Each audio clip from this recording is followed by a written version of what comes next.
Today, I'll show you how to install Git and use the git clone command to copy any GitHub repository to your computer. It's super easy, and I'll guide you through the entire process step by step. So let's dive right in. In order to use the git clone command, Git must be installed on your computer. If it's not installed yet, let's go through the steps to complete the installation. To get started with Git, first visit the official Git website at git-gitscm.com. I've also included the link in the video description for easy access. Once you're there, click on the Download for Windows button. This will take you to the download page where you need to select the 64-bit Windows setup option.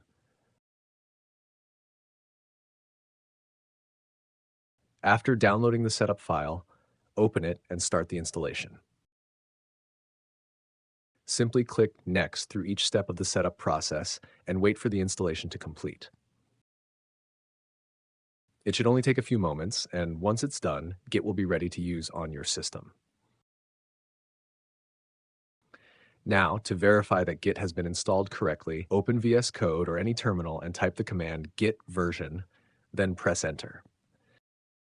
If you see a version number displayed, it means the installation was successful and Git is now available on your computer. Next, let's clone a GitHub repository. I will be using a project from the Turtle Code GitHub account as an example. First, go to the repository you want to clone. Then click on the Code button and copy the HTTPS link provided. Once you have the link, go back to your terminal and type the command git clone, followed by the copied link, then press Enter. Git will start the cloning process, and within a few seconds, the repository will be downloaded to your computer. And that's it.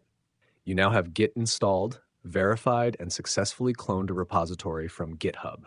This process makes it easy to work with projects locally and collaborate with others. If you found this guide helpful, be sure to check out other tutorials to learn more about Git and version control.